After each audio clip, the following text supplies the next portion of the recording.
Ok, bueno, buenos días a todos de nuevo. Espero se encuentren muy bien y que ya pues estén entrando en calor con el TEC, ¿verdad? Ya pasamos la primera semana como de calentamiento y ahora sí estamos en medio semestre, ¿verdad? Empezando pues, en este curso, ya con los temas de ética, un poco más de teoría, ¿verdad? Más de aplicación. Entonces, pues hoy, semana 2, entonces empezamos a introducir ya los elementos que nos van a servir como base para el seminario, ¿verdad? Vamos a empezar con dos documentos introductorios a la ética. Vamos a conocer un tema, bueno, una introducción a la ética, don Antonio Marlasca, y un documento que se llama Sobre la ética de Peter Singer. Entonces, esas serán como nuestras dos herramientas, digamos, para conversar hoy y poner, digamos, las bases de lo que va a ser nuestro seminario. Rápidamente les voy a comentar los pasos que vamos a seguir. Esto solo lo vamos a hacer hoy, ¿verdad? Esos pasos van a ser los mismos todas las semanas, entonces los comento hoy y ya las próximas semanas me los brinco. Básicamente hoy lo que vamos a hacer es estudiar las principales ideas y conceptos introductorios del tema de la ética, ¿verdad? Hoy es una clase como de ética general y para ello pues vamos a seguir entonces algunos pasos. El primer paso, ustedes lo hacen, digamos, previo a la clase, ¿verdad? Entonces, esto es un poquillo, digamos, mentiroso aquí porque en realidad ustedes no se hacen esta clase, sino que lo hacen antes, ¿verdad? Ustedes hacen las lecturas, anotan sus dudas, ahí sus comentarios. En esta clase, entonces, pues ya vamos a hacer un repaso de las lecturas. Yo hago el repaso de las lecturas, ahí aclaramos las dudas y hacemos los comentarios, ¿verdad? Cada uno de ustedes, pues, no se guarden las dudas, chicos, chicas, abren el micrófono, levantan la mano o, o lo ponen en el chat, pero eh, por favor, aclaremos las dudas. Bien. Tercero, vamos a ver unos materiales audiovisuales. Espero que se visualicen bien, que el internet pues, nos ayude. Y después también yo presento los casos y si quieren los comentamos un poquito. La idea es que ustedes pues, los analicen también para pues, el paso 5 que es la bitácora.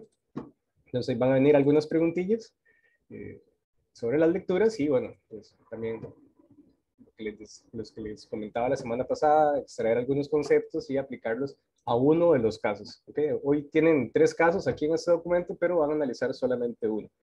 ¿Okay? Entonces, bueno, básicamente el paso 1 y el paso 5, paso 1 lo hacen previo y el paso 5 posterior a la clase, entonces, pues lo que tenemos aquí es repaso de lecturas, materiales audiovisuales y casos. ¿Okay? Entonces, yo paso de una vez al repaso de las lecturas. Antes de arrancar, les pregunto, vamos a ver, ¿qué les parecieron las lecturas? ¿Difíciles, fáciles, enredadas, sin enredo? Díganme cómo les fue con las lecturas.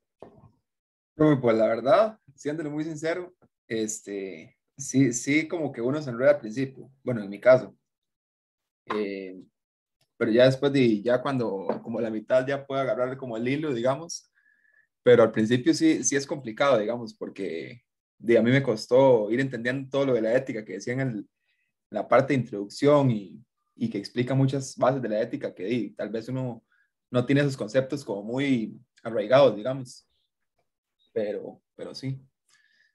Yo creo que sí es complicado al principio.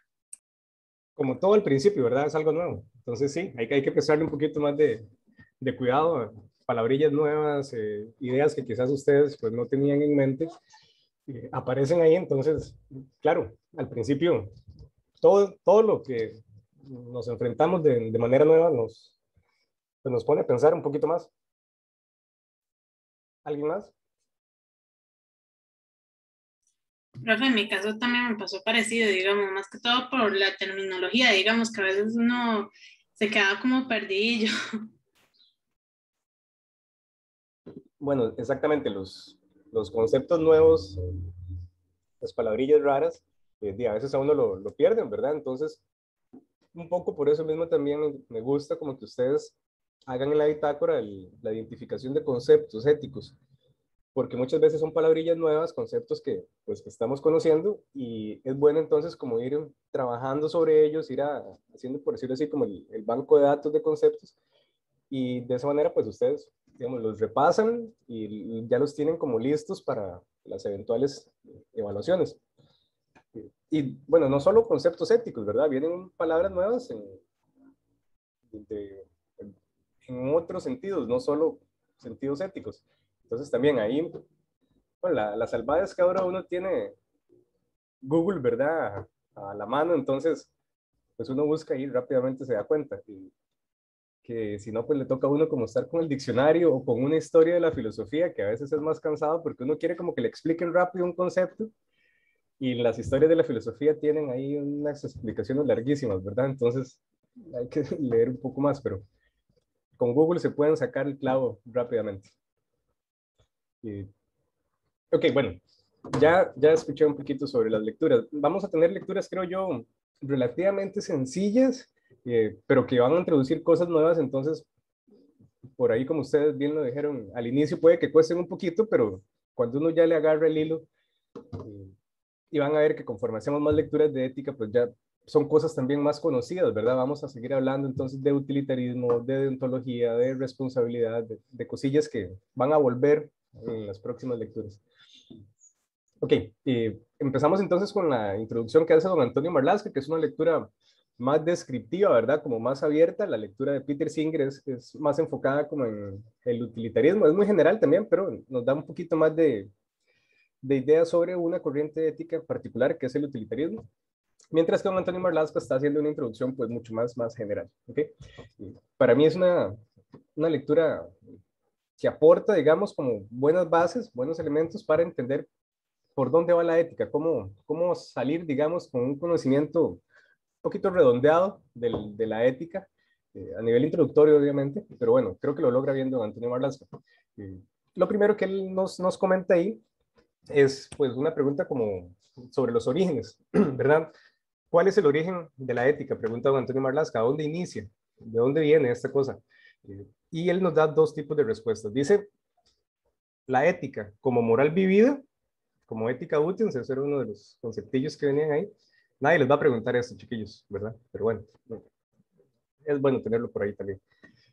Como moral vivida, dice don Antonio Marlaska, siempre ha existido, ¿verdad? Siempre ha estado ahí y siempre va a estar ahí. Y nos da una suerte de definición y dice, como moral vivida, entonces podemos entenderla como el conjunto de reglas, normas, mandatos, tabúes y prohibiciones que regulan y guían la conducta y el comportamiento humano dentro de una determinada colectividad histórica. Es decir, en cualquier momento histórico, cualquier momento de la cultura humana, ha existido ese conjunto de reglas, normas, mandatos, tabúes, prohibiciones que regulan y guían la conducta y el comportamiento. ¿Okay? Siempre ha existido. Y además, dice, perdón, don Antonio Marlaska, la ética, no solo como moral vivida, sino también ya como teoría, como saber teórico, es así, tiene aproximadamente 25 siglos de existencia, ¿verdad? Por allá por el siglo VI antes de Cristo, nace la filosofía y con el nacimiento de la filosofía nace, pues obviamente la ética como teoría. No quiere decir que antes de esto no existieran preceptos morales, preceptos que podríamos considerar éticos, pero no había una teorización como tal sobre la ética. Entonces, siglo VI antes de Cristo, con el nacimiento de la filosofía, pues, en el mundo griego, por ahí por las islas del Mediterráneo, por ahí entonces aparecen ya las teorizaciones éticas como tales. Siempre han existido las reglas, los mandatos, los tabúes, las prohibiciones que orientan la conducta y el comportamiento, pero aquí, siglo VI, ya empezamos como humanidad a conformar teorías éticas. Y bueno, básicamente entonces también Marlaska aquí hace una definición, ¿verdad? Y dice, como saber teórico es una teorización, reflexión, justificación y crítica de la moral vivida y practicada. Entonces, esta es una primera respuesta que ha dado Antonio Marlaska. Nosotros vamos la próxima semana a conversar sobre el origen de la ética también con otros elementos, otra lectura de Mary Midley. Pero aquí ya don Antonio nos dice, nos ubica un poco y nos dice, bueno, la ética siempre ha existido como moral vivida, pero como teoría tiene aproximadamente 25 siglos, ¿verdad? Ahora bien, esta distinción, don Antonio la va a aprovechar también para diferenciar moral de ética, ¿verdad? Más adelante vamos a llegar a esto. Pero entonces también les adelanto, vamos a entender la ética, según la propuesta de don Antonio Marlaska, como una reflexión crítica, ¿verdad?, de la moral. Entonces, vamos a entender aquí la ética como algo más que la moral, que es la reflexión, la crítica, la justificación de cómo se vive, ¿verdad? Entonces, podemos tener reglas, normas, mandatos, tabúes y prohibiciones que nos orienten cómo vivimos. Pero además de eso, podemos reflexionar sobre esas normas, teorizar, justificarlas, ver cuáles son mejores, cuáles son peores, criticarlas y en teoría entender mejor cómo deberíamos comportarnos. Ahora bien, aquí la teoría, pues no se puede quedar en la teoría y sino más bien hay que volver a la vida, ¿verdad? Volver a la práctica. Entonces esto es como un ciclo que se realimenta, ¿verdad? Entonces, tenemos costumbres, tenemos prácticas, normas, mandatos, reflexionamos sobre esas costumbres, sobre las normas, esos mandatos, y de esa reflexión entonces mejoramos las costumbres, mejoramos nuestra moral vivida, seguimos reflexionando y seguimos mejorando hasta el día que uno se muera, ¿verdad? Este ciclo, digamos, no tiene una parada. En buena teoría, los seres humanos deben, pues, mejorar hasta el final. Siempre se puede ser mejor, es el punto. Ok, esto es como el primer apartado que viene ahí. El origen de la ética, dos posibles respuestas. Siempre ha existido como moral y como teoría aproximadamente 2500 años. ¿Ok? El segundo apartado, don Antonio Marlasca, pues nos presenta aquí tres palabras, tres conceptos sobre los cuales gira este apartado, que es ética, cultura y cosmovisión filosófica. Básicamente lo que nos dice es que la ética es parte de la cultura y no está aislada del resto de disciplinas, de saberes, de actos humanos, sino que lo podemos encontrar vinculado con, pues casi que con todo, en realidad, en la cultura. Yo siempre pongo la comparación con la matemática. Las matemáticas, uno puede pensar en términos matemáticas, pues básicamente casi que todo, ¿verdad? Uno puede ver, no sé, figuras geométricas, ángulos, parábolas, funciones, de un montón de cosas en la vida cotidiana, y probablemente los matemáticos pasen en eso. También la ética podemos identificarla en un montón de espacios y de cosas cotidianas, cómo pensar cómo fueron producidos, qué sé yo, las mercancías, ¿verdad? Dígase tecnológicas, dígase no tecnológicas, los alimentos, son ejes de relaciones humanas que tienen componentes éticos. El uso del dinero, qué sé yo, las campañas políticas, los anuncios, los deportes, las telenovelas, películas, en fin, tenemos un montón de elementos cotidianos para ver la ética aplicada. Entonces la ética está desperdigada por el resto de las cosas que pasan en las sociedades humanas. En este curso, principalmente vamos a destacar la relación de la ética con la administración, pero eso no nos pone una camisa de fuerza, no nos limita que podamos establecer relaciones con otros saberes, dígase con las artes, con la religión, con la cultura en general. Entonces, si en algún momento está pasando algo en la sociedad y ustedes quieren que conversemos sobre eso, pues es un seminario de ética, ¿verdad? Podemos hacer ahí un momento, digamos, para conversar sobre aquello que ustedes quieran traer a colación. Algunos los podemos como canalizar más en el caso del curso. Otros, pues, son un poquito más alejados, pero igual los podemos conversar.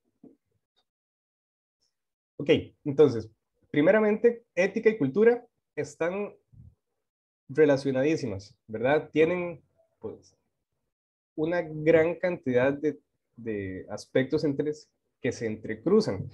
Dígase desde el análisis de las profesiones, que es un poco lo que vamos a hacer acá con la administración, pero en general la cultura está llena de temas éticos, ¿verdad?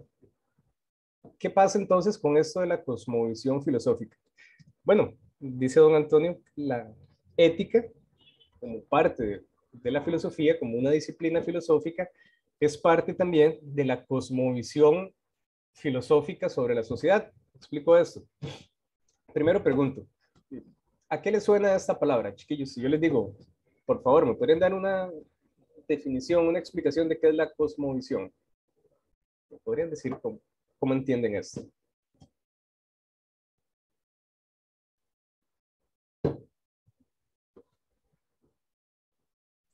Como algo que engloba como todo el mundo, no sé, como algo muy grande. Perdón, no vieras que no te escuché bien, ¿podrías repetirlo? Si está mal.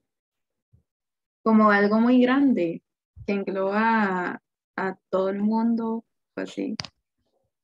Sí, es algo que engloba, digamos, es una visión de la sociedad como un todo. ¿Ok? Bien, esta es una palabra que tiene una raíz griega, cosmos, que significa orden. Y eso tiene que ver con cómo los griegos pensaban en el universo. Para los griegos, digamos, el universo, por decirlo así, no se creó, ¿verdad? No pasó, digamos, el Big Bang que nosotros modernamente comprendemos, sino que los griegos piensan que el universo es eterno, que nunca inició y nunca va a tener fin. Entonces, siempre estuvo ahí, pero pasó, ¿qué pasa? Valga la redundancia, que tuvo una transición del caos, de un universo caótico, al cosmos, a un universo ordenado. Quizás algunos de ustedes han visto una serie que se llama Cosmos y por lo general cuando hablamos del cosmos pensamos como en el universo. Bueno, no es solo pensar en el universo, sino pensar en cómo funciona el universo, cómo se ordenó el universo. Entonces, cuando hablamos de una cosmovisión, estamos hablando de una visión de la realidad, de la sociedad, de cómo funciona, de cómo se ordena, de cómo trabaja la sociedad, la realidad en general, el universo, cómo se mueven los planetas, ¿ok? Entonces, la cosmovisión es una palabra importante porque porque los filósofos quieren aportar sus cosmovisiones, ¿verdad? Quieren decir cómo funciona la realidad, cómo entender la ética, cómo entender, por ejemplo, la administración, cómo entender cuál es la mejor manera de comportarse. ¿Qué pasa? Que cada uno de los seres humanos tiene que conformar una cosmovisión propia, ¿verdad? Eso es eso es a lo que apelan los filósofos y la ética. Las cosmovisiones hay que personalizarlas, por decirlo así, ¿verdad? Ajustarlas a la forma en que cada ser humano entiende la vida, entiende la sociedad, y eso pues va cambiando. No es como que uno tenga una cosmovisión definida ya a los 15 años y con eso va a pensar toda su vida, ¿no? Por lo general, las personas van madurando, van pues adquiriendo más o menos experiencias, entonces van cambiando las formas como piensan. Pero es un concepto muy importante. Insisto sobre esto, cada uno de ustedes tiene que conformarse una cosmovisión. Si no lo hacen, probablemente repitan la cosmovisión de alguien más. Entonces, esto es como el derecho a pensar por uno mismo cómo funciona el mundo, cómo debo vivir la vida y cómo funciona esta cosa, ¿verdad? No quiere decir que uno formule su cosmovisión de cero, ¿verdad? Sino que más bien uno toma elementos de diferentes cosmovisiones, de su educación, de sus valores familiares, qué sé yo, de los criterios religiosos, de las normas legales, de todo un poco y con eso, pues se conforma una interpretación de la realidad autónoma. Eso es importante que todos ustedes lo tengan, que todos lo puedan desarrollar. Y bueno, yo creo que ya para la edad en la que ustedes están, pues ya como que tienen un pensamiento más independiente de lo que dicen sus papás, de lo que dicen, qué sé yo, sus parejas, sus profesores. Entonces ya, digamos, ya son adultos en todo el sentido de la palabra. Muchas veces con los niños tienen una visión, una cosmovisión muy calcada, digamos, prácticamente la misma de sus papás. Y bueno, es un tema también de maduración intelectual, ¿verdad? Cómo los chiquillos van pensando las cosas por sí mismos. Bueno, eso lo tenemos que hacer siempre, ¿verdad? Tratar de pensar por nosotros mismos. Entonces, ¿qué es lo que nos plantea aquí don Antonio Marlasca? Que la ética, como parte de la filosofía, aporta a esa cosmovisión de la sociedad una forma de entender la sociedad. La ética también nos da una interpretación, una cosmovisión, una, una lectura de cómo debe comportarse la sociedad, de cómo sería la mejor forma de que la sociedad funcione, ¿verdad? Entonces, tenemos no solo una cosmovisión sobre el universo o sobre el mundo de los negocios, pero también tenemos entonces una cosmovisión de cómo debe ser la sociedad a nivel ético, ¿verdad? Que eso, insisto, es muy importante. Uno podría pensar entonces en cosmovisiones económicas, como lo decía, ¿verdad? personas que uno podría llamar que son visionarios, ¿verdad? Y que entienden cómo funcionan los negocios, entonces saben cómo invertir mejor, etcétera. Eso sí, se vale. Es gente que sabe leer bien cómo funcionan los negocios. Bueno, podemos aplicar eso mismo a nivel ético, ¿verdad? Podemos tener entonces esa comprensión ética de cómo funciona no solo la vida, digamos en general, sino cosas particulares como los negocios, como la ética en el deporte, la ética en la política, la ética en la administración. Hasta aquí, chiquillos, ¿alguna pregunta?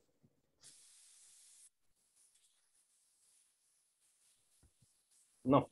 Bueno.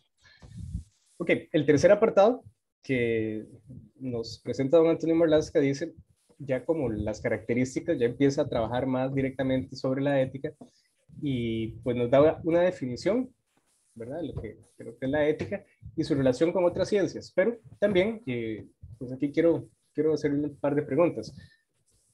¿Podemos decir que la ética es una ciencia o que la filosofía en general es una ciencia? ¿Ustedes qué opinan? ¿Qué decía la lectura? Son lo mismo, es una ciencia, esto. Podemos trabajarla como una ciencia. Ahí decía como que sí, pero no lo tomaban tan en serio, por decirlo así, porque la medicina o algo así sí lo tomo como ciencia, pero no la filosofía. Bueno, así lo entendí yo. No le toma tanta la importancia. ¿Ok? ¿Qué más? Profe, también decía como que, digamos, que no era tanto como ciencia, porque no era como igual en todo lado, digamos. Que como las matemáticas, que en todo lado siempre es igual, pero que lo que era la ética era como diferente dependiendo de como del sector o de la época o cosas así. Sí, tienen muchas cosas en común la filosofía y la ciencia, pero la filosofía no es una ciencia y la ética igual tiene muchas cosas en común con la ciencia, pero no son ciencia. Entonces, vamos a ver ahorita cuáles son esas cosas en común. eh, y por las diferencias, bueno, menciona don Antonio Marlaska que la filosofía busca una explicación sobre la totalidad, ¿verdad? Quiere explicarlo todo, esa cosmovisión, mientras que la ciencia analiza partes muy bien delimitadas de la realidad, ¿verdad? Entonces, es un trabajo como más particularizado el de la ciencia y la filosofía pues tiene un interés como más general. Eh, y bueno, tienen metodologías distintas también, ¿verdad? La ciencia tiene un carácter experimental, una replicabilidad, mientras que la filosofía también tiene sus experimentos, pero bueno, son de diferente orden y no es tan replicable en algunas cosas. Entonces, hay diferencias, ¿verdad? La rigurosidad científica, digamos, es mucho mayor, es más cuantificable que la filosofía, pero la filosofía tiene muchas ramas, ¿verdad? Entonces, hay ramas de la filosofía que son muy cercanas a la ciencia, filosofía de la matemática, filosofías de epistemologías que tratan sobre la teoría del conocimiento, eso está como más cercano, digamos, a las preocupaciones metodológicas científicas, pero la ética, digamos, sigue compartiendo cosas con la ciencia, pero pues está un poquito más alejada como de esos temas más cercanos. Vamos a ver igual que tienen un montón de cosas en común, ¿verdad? Y pregunto, además, ¿es la ética lo mismo que la moral? Bueno, esta me la brinco porque ya les dije antes que no son lo mismo, ¿verdad? Entonces, don Antonio Marlaska lo que va a hacer es darnos una argumentación sobre cómo entender la distinción entre ética y moral. No son lo mismo, y aquí pues explico un poquito algo. Mucho de entenderlos como lo mismo viene porque en lengua inglesa, por lo general en las tradiciones de habla inglesa, ética y moral se trabajan como sinónimos. Entonces, si ustedes leen cosas de ética en inglés, probablemente les hablen sobre moral y ética como básicamente lo mismo, ¿verdad? Mientras que en español, pues, por lo general se tiende a hacer esta distinción, es más común ver esta distinción en trabajos de habla hispana. Don Antonio Marlaska es español, entonces, pues, a él le gusta hacer esta distinción y creo yo, a mí también, digamos, me gusta, me parece que nos permite entender con un poquito más de detalle esto. ¿Cuál es la diferencia? Bueno, dice don Antonio, la palabra ethos, la palabra ética tiene una raíz, que es el vocablo ethos, raíz griega, que significa costumbre, ¿verdad? Entonces, la ética en su etimología nos remite a las costumbres. La palabra moral tiene una raíz latina, romana, ¿verdad? Las voces vos, moris, que también significan costumbre. ¿Okay? Ambas palabras nos remiten a las costumbres, ¿verdad? La ética está entonces vinculada con las costumbres y la moral también. La diferencia entonces es que el concepto ethos, la palabra ethos, tiene un sentido más reflexivo, mientras que el sentido moris tiene un sentido vivencial. Entonces, un poco lo que señalaba antes don Antonio Marlasca, la moral vivida y la ética más reflexiva. ¿Ok? A mí me gusta esa distinción, entonces, para efectos de este curso, lo vamos a entender así. La ética la vamos a comprender como la reflexión, la teorización y la justificación de esa moral vivida. Explico esto con un ejemplo. Puede que muchas personas tengan costumbres, buenas o malas, y no reflexionan sobre ellas, simplemente viven, ¿verdad? Con los valores que tienen y lo harán bien o mal, no importa, pero tienen costumbres. Algunas otras personas, igual con esas costumbres, además de vivir, reflexionan sobre cómo viven y tratan de justificar cuál es la mejor forma de vivir y se buscan, digamos, algún libro de ética y tienen un poquito de elementos teóricos, entonces la teoría les ayuda a una reflexión más precisa, más profunda. Y bueno, en buena teoría, esa reflexión, esa teoría les ayuda a vivir también con mayores elementos. Es decir, la teoría ayuda. ¿Qué pasa? Que la moral puede ser buena o mala, ¿verdad? Pueden tener buenos o malos comportamientos, pero hay que tener también la parte reflexiva para poder, digamos, decir que hay un elemento ético. La ética entonces tiene esa característica reflexiva, ¿verdad? Que se apoya en la teoría, que, bueno, pues tiene ya un buen rato de estar por ahí dando vueltas, ¿verdad? 2500 años de teorías éticas. Entonces, la moral lo vamos a entender como la vivencia de las costumbres, buenas o malas, no importa, pero esa vivencia. La ética la vamos a entender como la reflexión, la justificación, la crítica de esa vivencia, ¿ok? Lo interesante entonces es pensar, como les decía, como en el ciclo que se realimenta, ¿verdad? Tenemos las costumbres, reflexionamos sobre ellas, criticamos, justificamos cuál es la mejor forma de vivir, la teoría nos ayuda, ¿verdad? Entonces vamos cambiando nuestras costumbres. Si no, nos quedamos solo con la costumbre. Si es buena, pues qué dicha, pero si no reflexionamos sobre ella, quizás no podamos mejorarla. Entonces, la idea es, pues, siempre mejorar. Ok, entonces, esta pequeña distinción a mí me gusta y la vamos a considerar. En algunas lecturas quizás pues sean traducciones que vienen de textos en inglés, entonces por lo general se trabaja como moral y bueno, creo yo que con esta explicación lo podrán, no se confundirán tanto cuando les hablen de moral y ustedes digan, bueno, pero esta cosa, ¿cómo lo entiendo? Bueno, pueden entenderlo en ese caso como sinónimos. Y aquí nos empieza a dar ya las características generales de la ética. Perdón, aquí un paréntesis. En la bitácora yo les pregunto sobre características generales de la ética. Son estas, ¿ok? Que les voy a comentar ahorita. Lo que hemos visto ahorita, estas distinciones, son eso, son distinciones, son diferencias, digamos, entre criterios éticos. Pero las características como tales son estas, ¿verdad? Ok, entonces, ¿cuáles son las características que nos comenta don Antonio Marlasca? Dice, la ética es un saber, ojo, no dice que es una ciencia, ¿verdad? Dice es un saber racional, metódico, coherente, sistemático. También es normativo e histórico. ¿Ok? Y dice, su objeto de estudio, el objeto de estudio de la ética son los actos humanos, intencionales, conscientes y libres. ¿Verdad?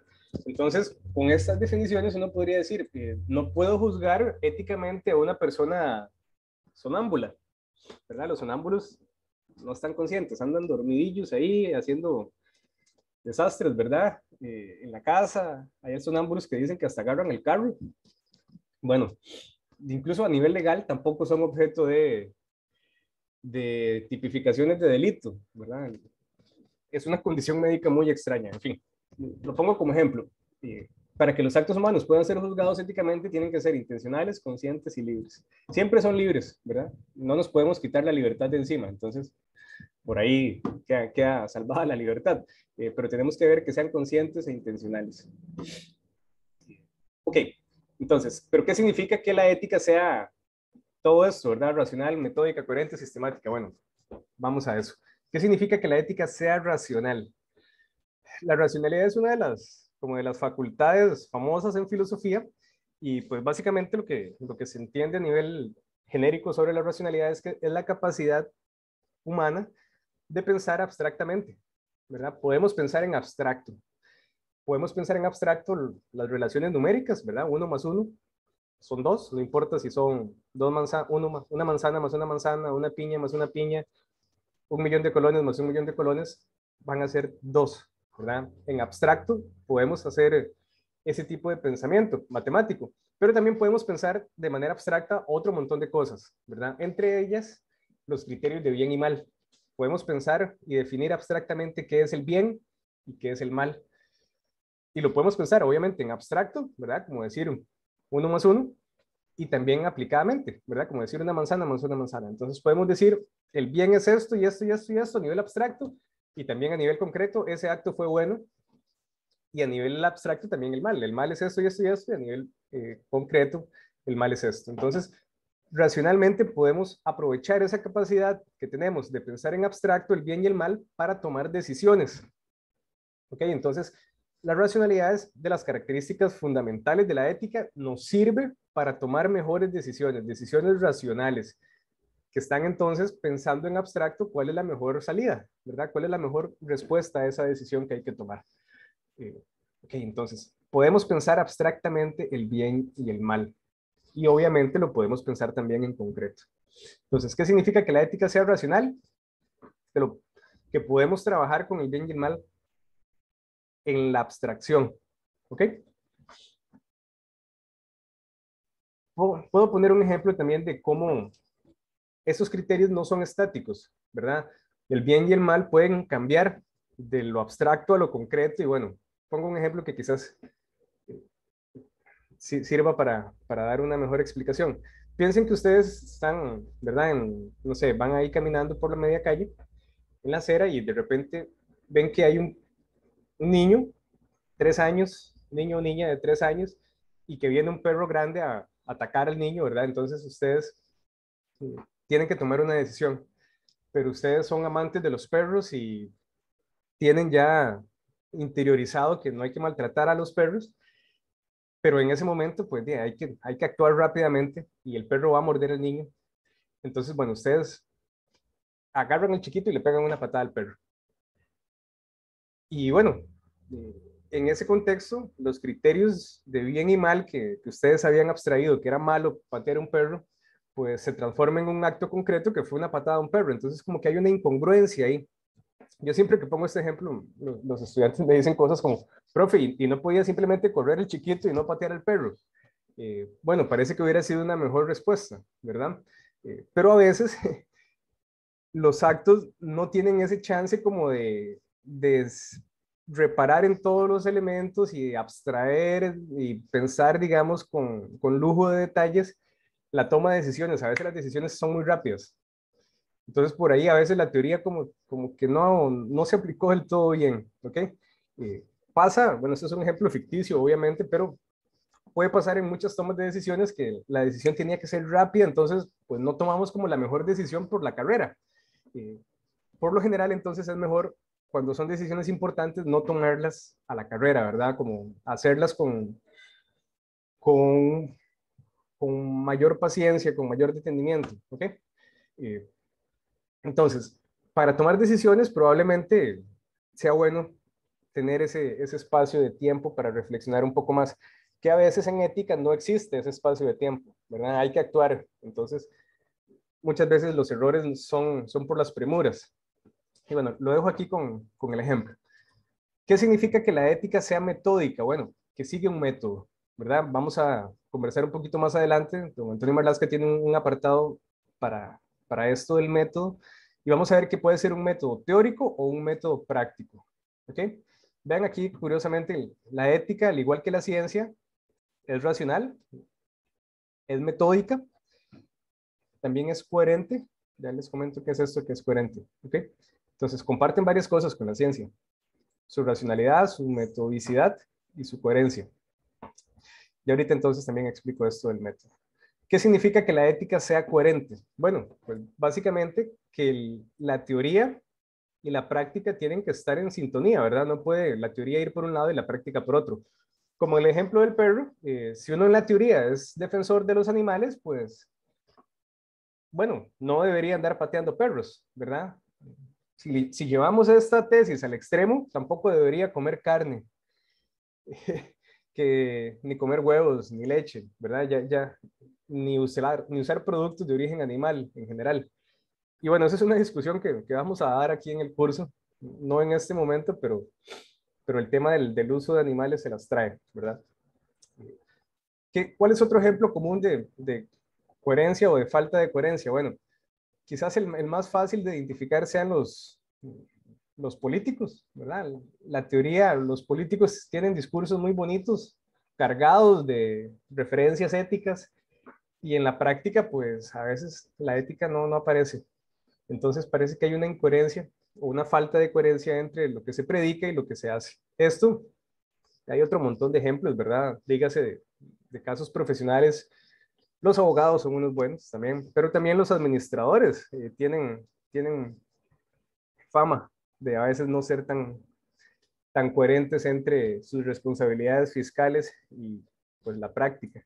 Entonces, hay muchas cosas aquí muchos ejemplos cotidianos de falta de coherencia, ¿verdad? Por ejemplo, cuando los papás le dicen a uno no mienta, pero qué sé yo, llama a alguien, ¿verdad? A la casa y los papás no quieren contestar, entonces le dicen a los chiquillos, conteste y diga que yo no estoy. Entonces hay como una incoherencia entre la teoría y la práctica, ¿verdad? En fin, lo deseable es que la teoría y la práctica sean una sola y sean coherentes en el mayor porcentaje posible. Es muy difícil, ¿verdad?, tener una coherencia plena porque, como les decía, las cosmovisiones van cambiando. Entonces, las personas van cambiando su forma de pensar y conforme van cambiando su forma de pensar, pues van ajustando la práctica. Entonces uno dice, mira, yo ya no me comporto como pensaba a los 15 años. Entonces, si alguien me juzga por la teoría que yo usaba a los 15 años, pues verá ciertas incoherencias, pero es un proceso de transformación, ¿verdad? En fin, la ética entonces debe mantener la mayor coherencia posible. ¿Qué significa que la ética sea normativa? Bueno, básicamente que nos brinda normas, nos dice cómo actuar, cuál es la mejor forma de comportarnos. A diferencia de la ciencia no es normativa, ¿verdad? La ciencia es racional, metódica, coherente, también histórica, pero no es normativa. La normatividad es una de las características particulares de la ética. Otros saberes también son normativos, la religión y el derecho, ahorita vamos a hablar de eso.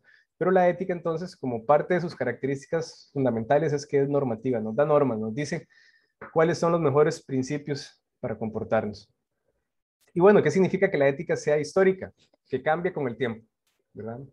No es lo mismo las discusiones éticas que tenían Platón y Aristóteles hace 2400 años que las que tenemos hoy en día, ¿verdad? Tenemos entonces cambios históricos, cambios en las sociedades, cambios en las tecnologías que nos enfrentan a nuevos problemas éticos, a nuevas situaciones éticas que no existían hace 20, 30, 40, 200, 500 años. Entonces, conforme cambia la sociedad, la ética también tiene que atender nuevas situaciones. Entonces, pues va creciendo la ética, va cambiando. Y también tenemos entonces teorías éticas que no existían hace 2000 años, ¿verdad? Entonces, tenemos también un cambio en eso. Por ejemplo, vamos a conversar más adelante sobre el utilitarismo. El utilitarismo es una corriente ética, tiene 200 y el resto de años, e incorpora algo muy interesante, que es toma en cuenta ya a los animales para la toma de decisiones éticas. El utilitarismo plantea que debe buscarse la mejor acción, y la mejor acción es la que beneficia a la mayoría, dice el utilitarismo, de seres que sientan placer o dolor. Y los animales sienten placer o dolor. Entonces los animales cuentan. Durante 2200 años de historia de la filosofía, para la ética los animales no importaban. Solo importaba el ser humano. con el utilitarismo eso cambia. Y bueno, entonces tenemos algo nuevo, ahí algo nuevo en las teorías éticas. Los animales importan, éticamente hablando, entonces cambia. Probablemente Platón y Aristóteles eso, digamos, no les generaba como mayor preocupación teórica, ¿verdad? Animales. Los veían, digamos, en otro sentido, no como una perspectiva ética. Ok, bueno, características importantes de la ética generales, estas son las que yo les pregunto ahí en la bitácora, ¿verdad? Son estas. Que la ética entonces tenga una diferencia con la moral, todas estas cosillas, son distinciones, no son características generales, ¿ok? Ahora bien, una definición real, si ustedes quieren, como por decirlo así, una definición de manual, de bolsillo, la pueden encontrar ahí en la página 26. Yo no les voy a preguntar por esa definición, pero si ustedes la quieren usar, pues ahí tienen una en la página 26.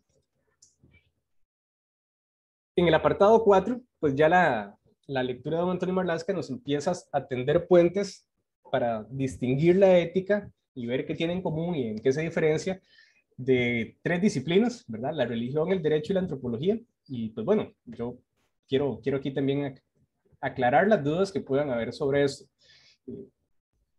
Esto es como demarcar el terreno de la ética, ¿verdad? Entonces, como para que no confundamos la ética ni con la religión, ni con el derecho, ni con la antropología, vamos a decir por qué no son ni religión, ni derecho, ni antropología, ¿verdad? Entonces, bueno, la ética, según don Antonio Marlaska, y también vamos a ver que Peter Singer dice algo similar, la ética no es una religión, ¿verdad?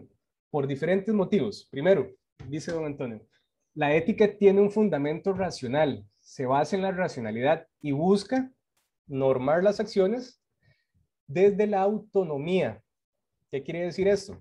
Que las personas se den a sí mismos sus propios criterios éticos, lo que hablábamos antes, esa cosmovisión ética que cada ser humano tiene que tener por sí mismo.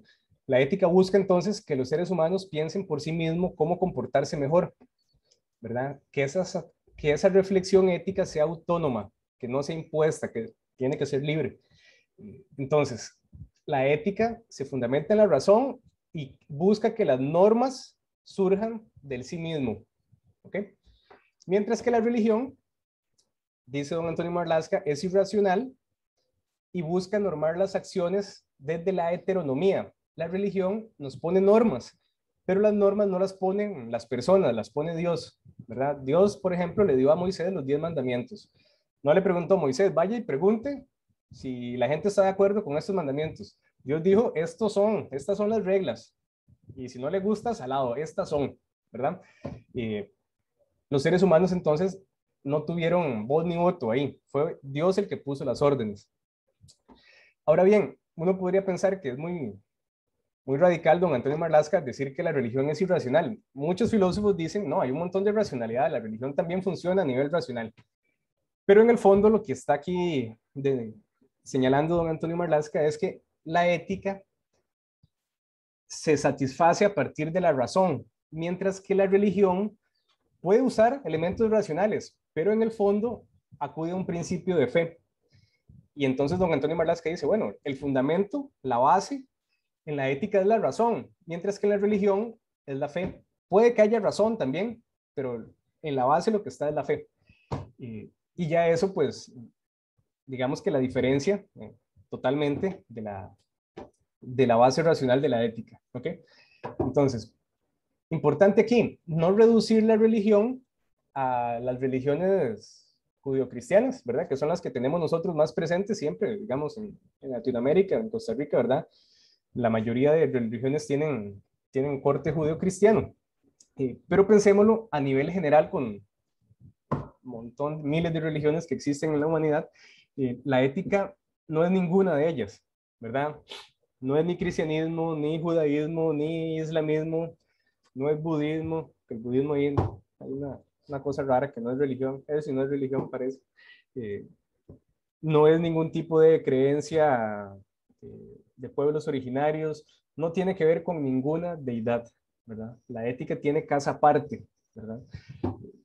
No es solo, digamos, una crítica hacia las religiones judio-cristianas, no es eso, es un saber diferente de todas las religiones de la humanidad, ¿verdad? Y aquí quizás nosotros, como somos contemporáneos, ¿verdad? Vivimos en el siglo XXI y tenemos una versión como pequeñita de las religiones, ¿verdad? Las religiones básicamente cristianas dominan buena parte del mundo. Pero piensen en el mundo antiguo. Cuando nace la ética, existen un montón de religiones y religiones politeístas que tenían un montón de dioses. Entonces los primeros filósofos lo que están tratando es como de decir, bueno, es que yo no tengo que darle cuentas de mis acciones a los dioses, ¿verdad? Dígase, Dios de la guerra, Dios de la sabiduría, qué sé yo, ¿verdad? Sino que yo tengo que darle cuenta de mis acciones a mí mismo por mi razón, ¿verdad? No se trata de quedarle bien a los dioses, sino de actuar racionalmente, es el punto. Y bueno, eso no implica, estas diferencias no implican que no hayan similitudes de la ética con la religión. Pregunto, ¿cuáles son esas similitudes que planteaba la lectura? ¿En qué se parecen la ética y la religión? Tienen cosas en común.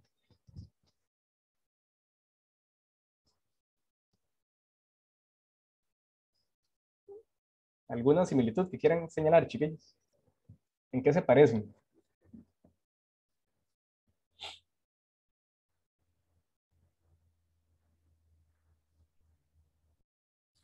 Bueno, dice don Antonio Marlasca, tanto la ética como la religión se preocupan por el comportamiento del ser humano, ¿verdad? Tienen como parte de su objeto de estudio el comportamiento del ser humano. Les interesa que el ser humano se comporte y se comporte mejor. Ambas son normativas también, ambas dan normas. Y también, dice don Antonio Marlasca, tanto la ética como la religión están orientadas a la mejor convivencia de la sociedad, ¿verdad? Buscan el bien de la sociedad. Entonces, se parecen en mucho, en sus fundamentos no, en cómo determinan la fuente de las normas tampoco, ¿verdad? La ética fomenta la autonomía, la religión fomenta la heteronomía de las normas, pero bueno, también tienen cosas en común, ¿verdad? Entonces, la ética no es una religión, pero tiene cosas en común con la religión también. Dice también don Antonio, la ética no es lo mismo que el derecho, ¿verdad? Y eso es un asunto muy común que se tiende a reducir la ética a lo legal, ¿verdad? Entonces, es bueno lo que es permitido legalmente y es malo lo que no es permitido legalmente. Esto pues es una reducción injusta, ¿verdad? Ingrata para la ética. La ética es más que la legalidad y de hecho son diferentes en muchas cosas. Por ejemplo, dice don Antonio Marlasca, el derecho es externo, codificado y coercitivo. ¿Qué significa esto? Que el derecho no son solo las leyes como tales, ¿verdad? Sino que tienen una estructura que hace que se cumplan las leyes. Por ejemplo, tenemos la constitución política, ¿verdad? Y los diferentes códigos, el código penal, el código familia, etcétera, etcétera, las diferentes leyes. Todas esas leyes tienen, por ejemplo, tribunales. Existe el tribunal penal, tribunal de familia, tribunal juvenil, etcétera. Tienen las cárceles, tiene el organismo de investigación judicial, tiene un montón de presupuesto, tiene un montón de trabajadores, ¿verdad? De personas que se encargan que la ley se cumpla, jueces, fiscales, investigadores, etcétera, hasta administradores, ¿verdad? ¿Qué pasa? Que toda esa estructura externa hace que el derecho funcione bien o mal, pero tiene esa estructura externa. La ética no tiene esa estructura, ¿verdad? No existe jueces de ética o fiscales de ética o investigadores de ética que regulen que la ética se cumpla en la sociedad. No existe ese aparato externo. El derecho es codificado, como les decía, está el código de familia, el código penal, el código juvenil, etcétera. Y cada uno entonces con sus artículos, ¿verdad? Y tipifican que tal pena tiene, que tal crimen tiene una pena de tantos años de cárcel, por ejemplo. Eso la ética tiene codificación, pero no tiene ese nivel de codificación que tiene el derecho, ¿verdad? ¿Y qué significa que el derecho sea coercitivo? Que, que si usted no quiere aceptar las leyes, pues lo vamos a obligar a que las acepte, ¿verdad? Entonces, si usted no sigue las reglas del juego social a nivel legal, pues probablemente el organismo de investigación judicial lo vaya a buscar a su casa, ¿verdad? Le bote el portón y lo detengan. O lo agarre la policía con las manos en la masa, ¿verdad? Un robo, una cosa así. Y Entonces, el derecho tiene esa estructura externa, está muy, muy codificado y tiene un brazo armado que pone, digamos, orden y hace que la ley se cumpla. La ética no tiene esa coerción, es decir, nadie lo obliga a usted a actuar bien o mal, éticamente hablando. Lo pueden obligar a nivel legal, pero nadie lo obliga a usted, digamos, a nivel ético. Sino que más bien la ética busca fundamentarse en el interior de la conciencia, dice don Antonio Marlaska. No tiene este carácter externo, sino más bien a lo interno de la conciencia. Cada uno en su interioridad, en la interioridad de su propia conciencia, tendrá entonces que cargar con una mala conciencia o que cargar con el remordimiento de haber actuado mal o no, ¿verdad? Y tampoco tiene el mismo grado de codificación que el derecho. Les decía, la ética puede estar codificada, pero no tiene esta codificación. Pongo aquí unos ejemplos para que se entienda un poco mejor.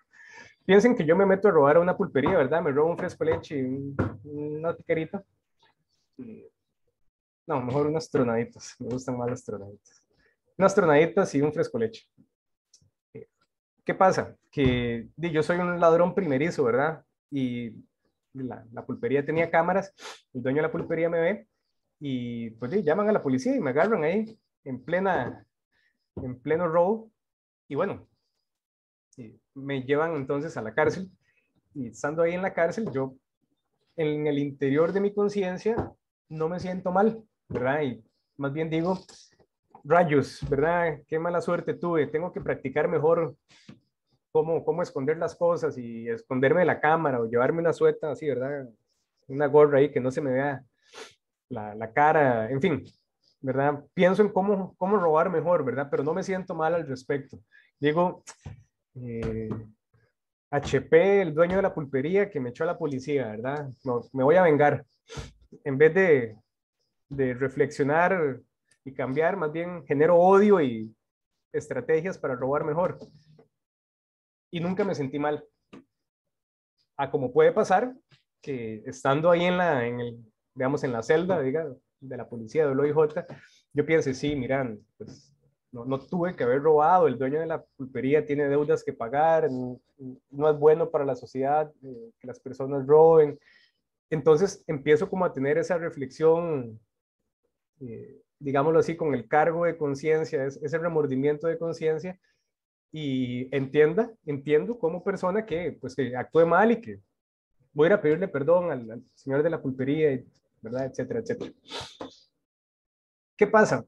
Que aunque yo me sienta bien, digo, aunque no tenga remordimiento, me sienta bien, digo, ahorita salgo y sigo robando, aunque me sienta mal y ese remordimiento se transforme en un cambio de actitud, eso queda en el interior de la conciencia. Al derecho poco le importa ese cambio, le importa, pero lo que quiere hacer entonces es aplicar la ley, ¿verdad? Entonces, si yo me robé, ¿verdad? 3 cosillas de una pulpería, probablemente no vaya a la cárcel, porque eso pasa por flagrancia, está codificado entonces como un crimen menor, y ese es el enojo de la gente en redes sociales, que ven que alguien se roba algo y al ratito ya anda afuera, ¿verdad? Entonces ahí es donde la gente se pone chida, porque por lo general son reincidentes. Si ya es qué sé yo, una violación, una persona que viola a otra persona, pues el asunto no sale tan fácil, ¿verdad? Por lo general esa persona va a prisión preventiva y si le confirman, digamos, el crimen, pasa, no sé, 10, 15 años en la cárcel, ¿verdad? Y en esos 10, 15 años, esa persona puede que se sienta bien, que no le importe lo que hizo, puede que se sienta mal, ¿ok? Pero ya el derecho dice, no, esa violación entonces son 8 años. Si a los 2 años usted ya se arrepintió, le faltan 6 años todavía, aunque se arrepienta temprano. Si se arrepintió a los 7 años, no le importa el derecho, usted tiene que cumplir con esa pena, sí o sí. ¿Verdad? A veces por buen comportamiento, y eso salen antes, pero ya eso es otra cosa. ¿Qué pasa? Que eso en el caso de los delitos, pero podemos poner otro ejemplo. Puede que yo no sé, estaba ahí medio chichoso, ¿verdad? Qué sé yo, la novia me dio vuelta y mi mamá me dijo algo, entonces yo le respondí mal a mi mamá, ¿verdad? Porque estaba de chichas, y ya al rato pienso que mi mamá no tenía nada que ver, ¿verdad? Que fue malo haberle contestado mal, ¿verdad? A la mamá. Entonces ya me siento mal y voy, le pido perdón y ya 5 minutos después de pedirle perdón a la mamá, ya estamos tomando café y ya, todo bien. 5 minutos me duró, digamos, ese sentimiento, ese cargo a nivel de la interioridad de mi conciencia. A como puede que haberle hablado mal a la mamá, ¿verdad? Me persiga durante toda la vida. Y yo digo, puchica, nunca debía haberle hablado mal a mi mamá. Tan linda que son las mamás, ¿verdad? Que le hacen a uno la comida y lo cuidaron durante toda la vida. Entonces ya uno puede que le duela, que cargue con esa conciencia, no sé, 5 minutos, 15 minutos, un año, ¿verdad? O bueno, termino ya con este ejemplo, el ejemplo de que la novia le dio vuelta o que le dieron vuelta a la novia o el novio. Puede que eso no genere, digamos, ninguna preocupación. Puede que les preocupe 15 días y ya después sí, tienen novia nueva, entonces ya borrón y cuenta nueva. Puede que los atormente durante años haberle dado vuelta a la novia y sientan que no debieron haberlo hecho y carguen con eso toda la vida porque era una buena muchacha y ustedes no la supieron aprovechar. En fin, la interioridad de la conciencia de cada uno pues es diferente y cada caso es diferente. Entonces, no se puede reducir la ética al derecho, son diferentes. El derecho es externo, codificado y coercitivo, mientras que la ética no es coercitiva, no, nadie los obliga a sentirse mal o mejor o a cambiar las actitudes. Tampoco está fundamentada en la interioridad de la conciencia, ¿verdad? No es externa, no tiene el mismo nivel de codificación y bueno, también existen entonces similitudes de la ética con el derecho. ¿Cuáles serían, chiquillos? Cuéntenme un par de similitudes de la ética y el derecho.